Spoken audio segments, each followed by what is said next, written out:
¿Cómo les va? Aquí nuevamente en el programa Plena Luz, programa auspiciado por la Escuela de Diagnóstico Energético Integral. Y como siempre, Eduardo Juan Breitenberger desde Argentina, Elsa Noemian desde Costa Rica, y hoy con una invitada súper especial, Hilde Kale, psicóloga, amante profundamente del deporte, practicante de fútbol. No sé, Hilde, si en este momento estás practicando, si seguís practicando o no. Ya a nivel profesional no, pero bueno, siempre queda esa pasión para jugar con los amigos y las amigas, ¿verdad? Claro, la pasión futbolera. Para Exacto. ustedes que en Argentina eso es sumamente fuerte. Mm, Eh, Muy bien, venimos acá, un tema, nos parece un tema fundamental. Eh, Porque bueno, ya empezamos hace unos 2 meses atrás con un programa acerca del tema del abuso, y cómo el abuso es algo que nos atraviesa como sociedad y lamentablemente no en un país, en el mundo. El abuso puede ser un abuso institucional, puede ser el abuso dentro de las propias estructuras académicas, universitarias, y no solamente sexual, sino el abuso de poder, que es prácticamente el sello de la sociedad humana en este momento, en todo sentido. O sea, nosotros vemos cómo en realidad 2, 3, 4 países, cinco, un grupo de naciones representados en una institución deciden de golpe que va a haber una guerra. O sea, eso de por sí es un abuso terrible contra poblaciones, ya no importa. Y si tenemos que salir de las ideas de buenos y malos, de las ideas, este tipo de ideas que lo único que hacen es polarizar y no ver el problema de fondo, ¿verdad? Entonces, bueno, abusos vivimos de manera lamentablemente abusiva, y dentro de la familia ya hemos analizado en el otro programa también cómo esto se reproduce y se reproduce y se reproduce.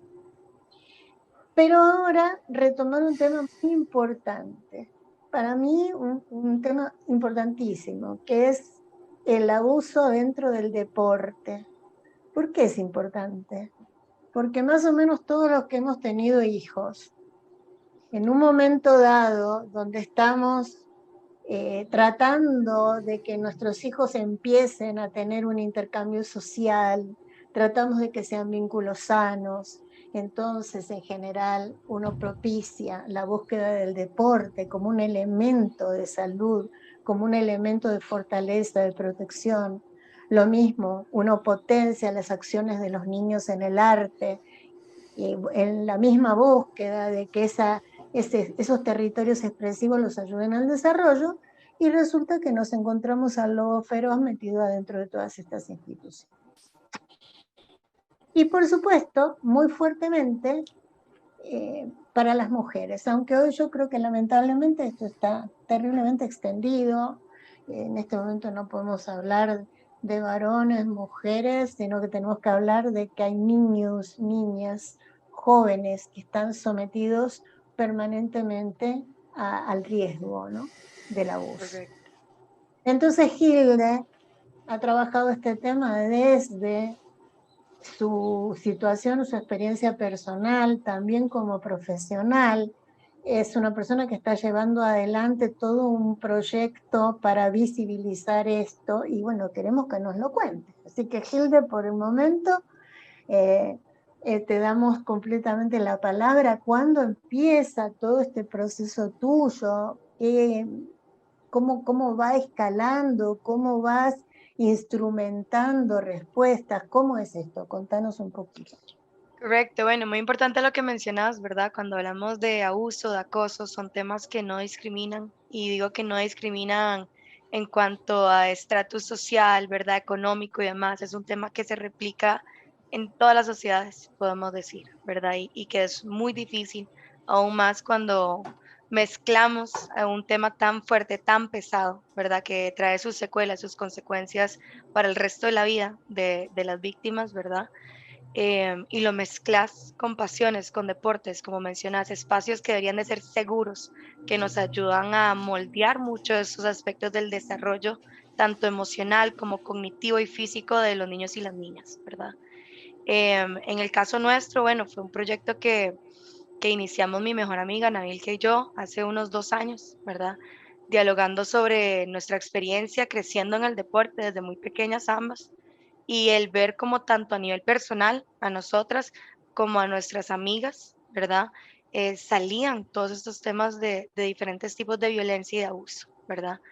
Eh, um, Como les mencionaba anteriormente, bueno, yo sí tuve la terrible experiencia de tener un entrenador directo mío, ¿verdad? De especialidad, yo era portera, que me hacía acoso sexual, ¿verdad? Acoso de que yo llegaba al entrenamiento y una vez gestos, ¿verdad? Palabras, sonidos, acercamientos, ¿verdad? Físicos y todo con un tipo de lenguaje muy obsceno, ¿verdad? Para la edad que uno tenía. Como vimos compañeras que sufrieron de abusos sexuales, que terminaron embarazadas, ¿verdad? Que ahora tienen esas niñas que les ha tocado criar solas, ¿verdad? Como madres solteras y así se va replicando, ¿verdad? También veíamos abusos entre pares, que es un tema que tal vez se habla menos, porque uno diría, no va a pasar, ¿verdad? Pero cuando estás en equipos de segunda división, de primera división y demás, hay diferencias de edades, ¿verdad? Hay diferencias de momentos dentro de ese desarrollo. Entonces tenés compañeras que son mayores de edad o próximas a ser mayores de edad, que ejercen ese poder sobre chicas, niñas que están empezando apenas su carrera deportista, ¿verdad? Entonces como que por ahí sí lo vimos mucho. Sacamos un artículo junto con este grupo de prensa Delfino, ¿verdad?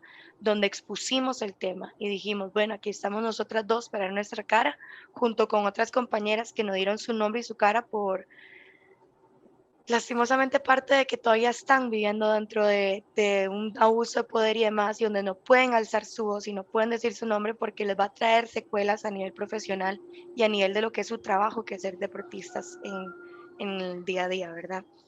Pero entonces expusimos el tema y a raíz de ahí empezó un movimiento a nivel nacional, ¿verdad? La FEDEFUT se unió, contrataron a una psicóloga, ¿verdad? Para escribir un protocolo, para tener un protocolo para estas niñas, ¿verdad? Que desde pequeñas crezcan sabiendo que por lo menos va a haber un documento que les pueda ayudar, ¿verdad? Sin embargo, bueno, ya ha pasado año y medio, ¿verdad? Desde que se empezó todo este movimiento y está ahora ese sinsabor de que, ok, se empezó un movimiento, pero ¿y ahora cuáles son los frutos de ese movimiento, ¿verdad? Porque muchos equipos han cerrado la puerta o no la han abierto para que uno pueda llegar a intervenir, ¿verdad?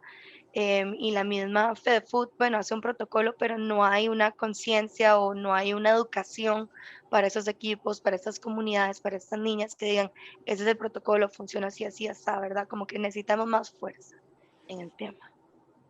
Bueno, esperemos que desde nuestra modesta llegada podamos ayudar y colaborar a hacer conciencia de esto. Yo me voy a encargar también de poder replicar este programa, este podcast, pasarlo a sectores que, bueno, gente que yo conozco que está dentro del deporte también, como para que esto se haga una red y donde se pueda seguir reflexionando, porque mira, creo que vos señalaste recién algo que me parece también que es una de las consecuencias tremendas del acoso y del abuso, porque bueno, primero, si nos ponemos a ver, realmente es una situación que habría que decir que es casi cotidiana, que casi que está normalizada.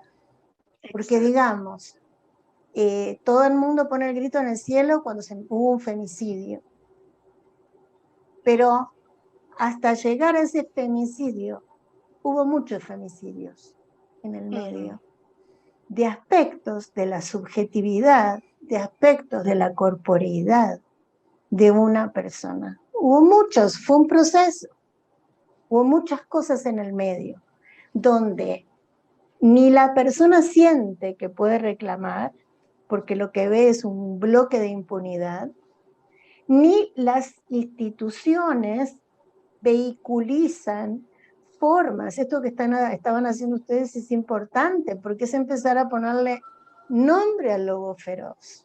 Ujú. Decir, sí, mira, el lobo feroz existe, hace estas cositas el lobo feroz.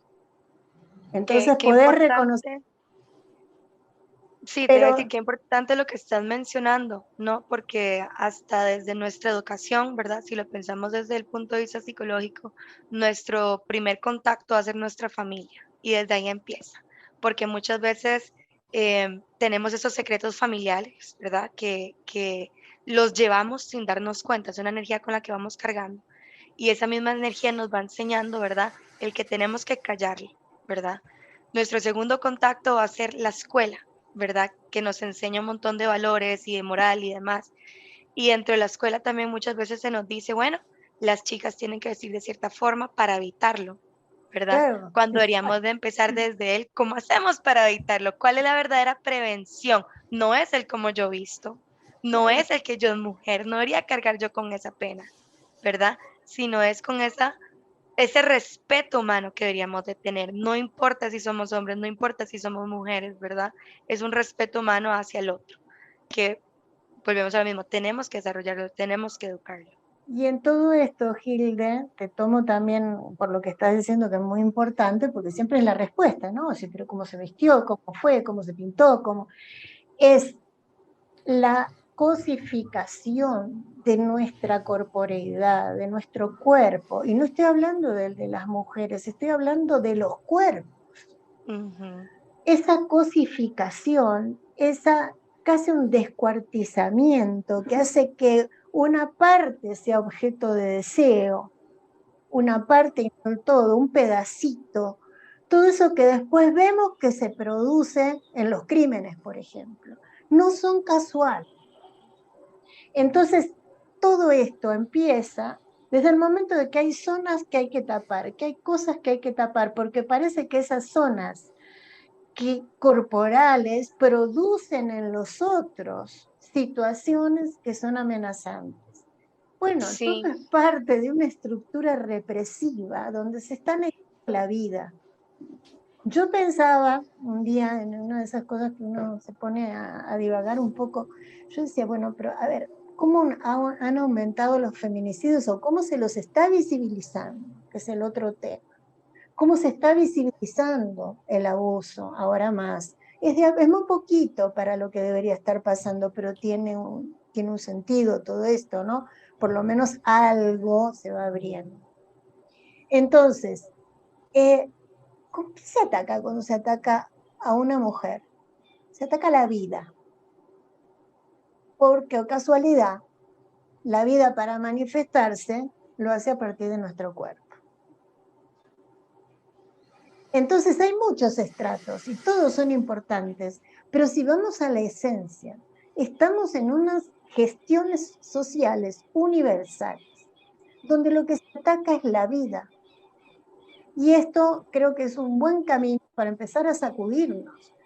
Por eso que a mí, digamos, yo creo que sí es muy importante ver cómo existe y es real una violencia masculina. ujú, Pero si nosotros seguimos profundizando, este es mi punto de vista, en que el enemigo es el hombre y la víctima es la mujer, estamos perdidos. total. Revictimizamos, no, a víctimas. Revictimizamos a víctima y Y le ponemos normalizamos conductas y masculinas que no son. normalizamos conductas que no se deben normalizar porque Mm. están deshaciendo a los hombres. Exacto, exacto. Y es cierto, ¿verdad? Le enseñamos al hombre que no puede llorar y parte de esas pequeñas cosas que terminan siendo muy grandes son los fundamentos, ¿verdad? Para que suceda esto. También una gran paradoja, ahora que estamos hablando de esto de la vestimenta, me acuerdo cuando estaba en el equipo como de selección universitaria, ¿verdad? Viajamos a Honduras y en Honduras tuvimos una conversación con varias personas de diferentes disciplinas. Y parte de lo que las de voleibol mencionaban era que parte de su uniforme era usar licras, ¿verdad? A la hora de ir a los partidos. Y los hombres usaban shorts. Pero cuando vos llegabas como mujer y era como, ok, quiero un short, era como, no, es que el uniforme de las mujeres es una licra, ¿verdad? Y entonces ahí es muy interesante, porque entonces, por una parte, culpan a las mujeres por una vestimenta, ¿verdad? Y que estoy sobregeneralizando, que no me gusta mucho, pero es muy real, ¿verdad? Y por otra parte, cuando estás en disciplinas deportivas, como mujer, muchas veces las vestimentas no son adecuadas, no nos Claro, sentimos cómodas, ¿verdad? Pasan gimnasia, pasan voleibol, pasan todas estas disciplinas donde te dicen tenés que usar lotardos, tenés que usar licras, cosas ajustadas al cuerpo, pero si vas a la calle así, entonces te dicen que no es la forma de vestir, ¿verdad? Entonces vimos con esas paradojas también. Al final, ¿verdad? Lo que son las disciplinas deportivas, como yo lo percibo, son como micro sociedades, ¿verdad? claro, Y todo lo que está pasando en estas micro sociedades lo hemos replicado ya a lo grande, a lo macro, a nivel mundial, ¿verdad? Universal, casi. Y son lugares donde, bueno, podemos hablar del acoso, podemos hablar del abuso, ¿verdad? Pero como la ONU menciona, digamos, los diferentes tipos de violencia, todos esos tipos de violencia también se dan, ¿verdad?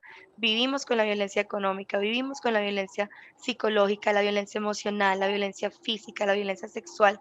Todos esos diferentes tipos de violencia se están dando y no podemos decir cuál es más grave que la otra, porque todas están afectando por igual, porque ¿verdad? es parte de un proceso abusivo, es parte de un proceso que lo que hace es liquidar la conciencia individual. Por eso me inclino mucho a pensar, es claro, uno dice, ¿cuál es el huevo y cuál es la gallina? ¿Por dónde empezar? ¿Verdad?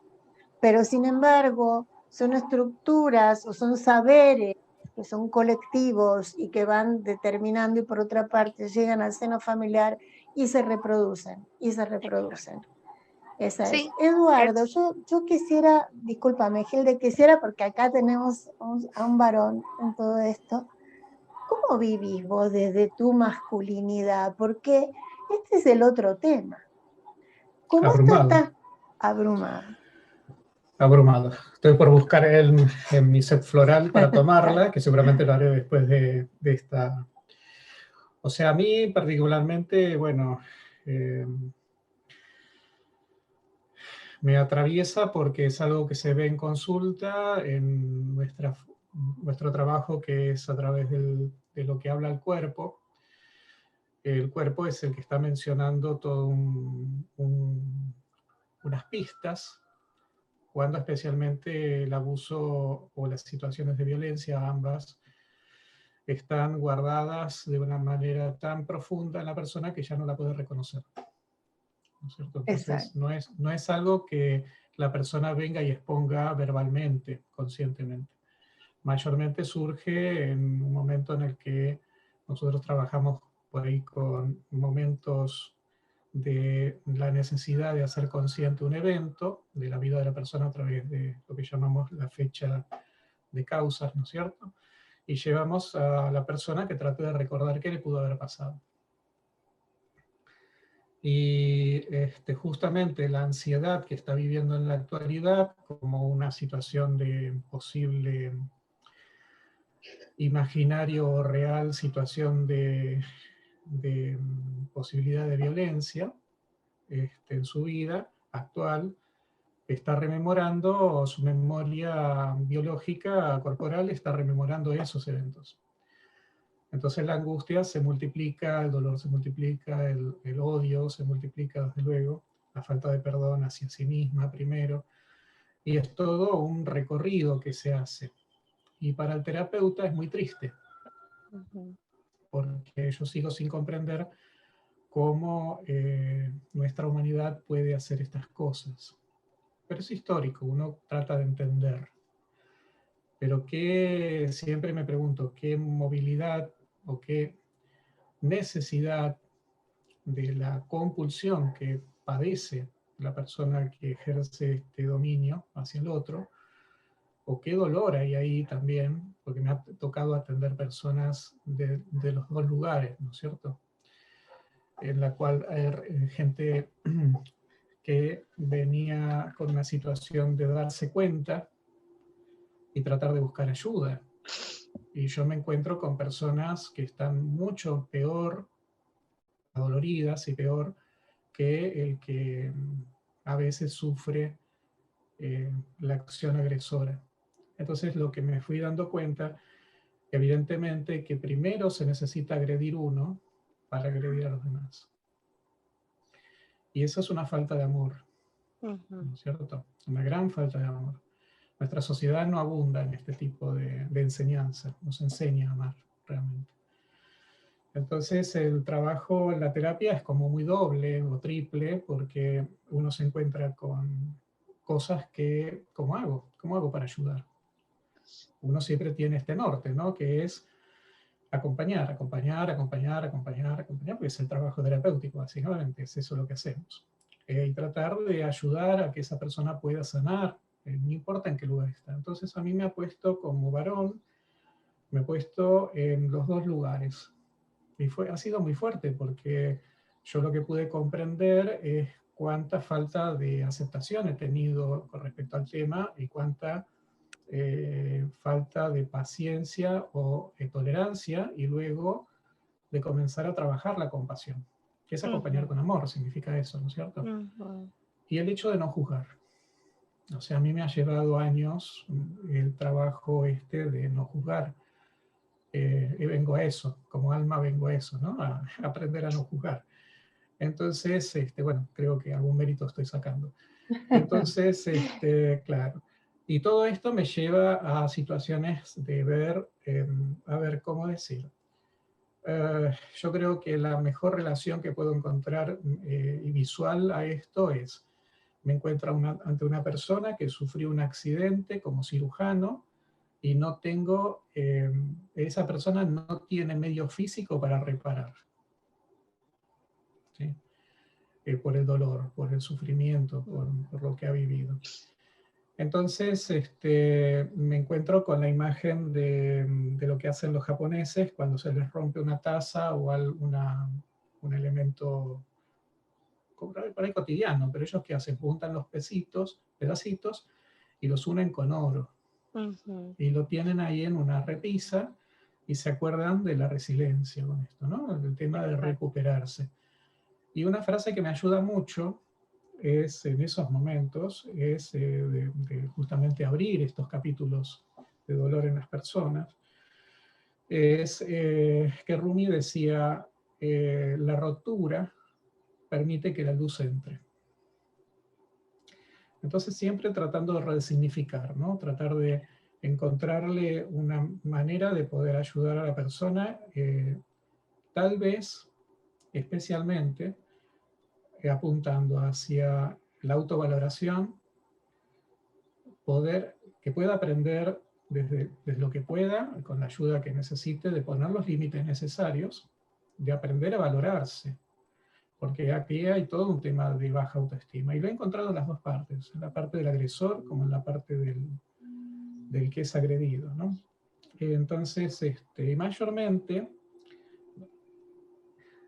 no sé si decir por suerte, porque no es un tema de suerte, he tenido en consulta menos personas que agreden que agredidas, ¿no? Podríamos decir que de 100, 2 han sido agresores y 98 agredidos, ¿no es cierto? Pero estos dos me han dado una mirada de los niños que fueron maltratados. Entonces, por ahí me equivoco, pero encuentro que esta convulsión misma que no pueden controlar viene de ahí, de ese dolor fuerte de haber sido agredido también. Por supuesto. Y Entonces, qué difícil, ¿verdad? Porque volvemos a lo mismo que estábamos mencionando antes. Las estadísticas han dicho, muchos de los que son agresores fueron agredidos en algún Fueron punto de su vida. agredidos. Hay como una reproducción, porque Exacto. no hay una posibilidad que cierro también con lo que vos decías de reparación. Porque si vos negás lo que pasó, que es un proceso defensivo propio, o sea, uno encuentra en pacientes de que jamás te hablan de un tema de abuso, de acoso, porque incluso tienen grandes bloques de la vida olvidados. Y en el curso de la terapia, de golpe aparece la escena. Y es muy fuerte en ese sentido. A mí me ha tocado muchas veces acompañar pacientes en ese momento de darse cuenta de qué pasó. Es tremendo porque todo eso es un bloque que está en un estado energético presente. Y entonces es como si estuviera sucediendo en este momento, como si la persona tuviera la edad que tenía en ese momento. Es algo crudo donde no hay una evolución y es muy delicado como uno acompaña ese proceso. Claro. Porque después puede traer huellas peores, ¿verdad? Si uno sabe hacerlo contener.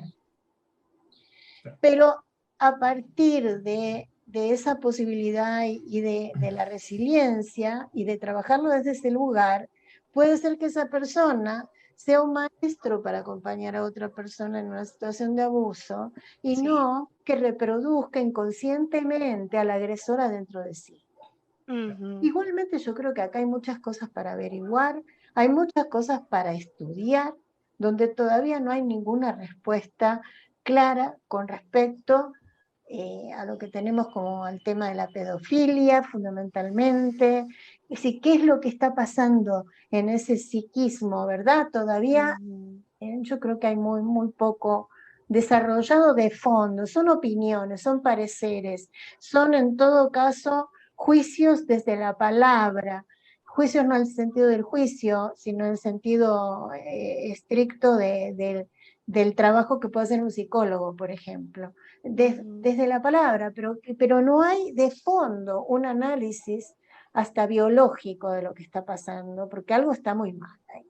Exacto. Y mucho del trabajo de prevención, ¿verdad? Volviendo a ese tema, creo que por estar tratando a veces de tapar el sol con un dedo, ¿verdad? Nos enfocamos en ya lo que es el trabajar, ya las consecuencias de un abuso, de una agresión, de una violencia, ¿verdad? Y cuando tal vez nuestras fuerzas deberían estar en esa parte de prevención, mucho de lo que mencionaba, ¿verdad? El poder trabajar, por ejemplo, en el área del deporte, no solamente con los atletas, sino con el cuerpo administrativo, ¿verdad? Todos los entrenadores y demás, y con la comunidad alrededor. Y ahí vas a ir impactando a los niños y a las niñas, ¿verdad? Ambos sexos por igual, ¿verdad? Para poder parar eso antes de que empiece a suceder, ¿verdad? Para poder sanar a nivel energético, para poder sanar a nivel social, a nivel familiar, ¿verdad? A nivel deportivo, ¿verdad? Todas esas agresiones que pueden parar, ¿verdad? Hay mucho trabajo ahorita con las consecuencias de lo que ya es y lo que ha sido, y hay mucho trabajo con lo que todavía no va a ser, ¿verdad? Concuerdo totalmente. Para mí el tema este de la prevención es fundamental, de empezar a poner en palabra lo que está pasando adentro de las comunidades, adentro de cualquier tipo de dispositivo humano de gestión del poder, adentro de las familias, o sea, empezar a trabajar desde ese lugar. Gilda, el tiempo es tirano y tenemos que dejar el programa. Ahora, yo voy a hacer dos cosas. Vamos a publicar este programa y vamos a poner en el mismo post donde hacemos la síntesis, si te parece, vamos a dosar el artículo de Delfino, que a mí Perfecto. me lo pasaron, para profundizar todavía más.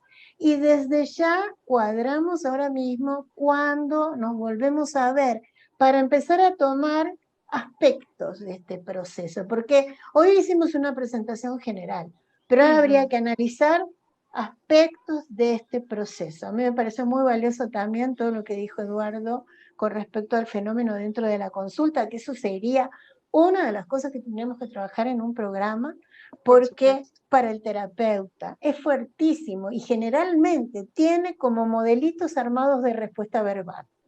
Pero con esos modelitos aislados no hacemos absolutamente nada. Entonces, eso es otra cosa que hasta creo yo que hasta que podría merecer un taller hecho así en un formato audiovisual y que lo podamos empezar a trabajar desde ahí. Perfecto. Bueno, entonces la despedida siempre es de Eduardo Juan Breitenberger. Un beso grande, bueno, Gilde. Gracias, Gilde, por toda esta información, además por esta propuesta. A la gente que nos sigue, que se suscriban, le den like, que compartan. Este es un tema escabroso, difícil, doloroso, pero de alguna manera es necesario corriente, ayudar, cotidiano.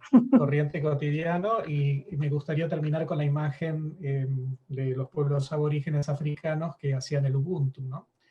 Que es la rueda de personas que colocaban en el medio al que se había portado mal y le pedían que no lo haga más y que todos lo amaban.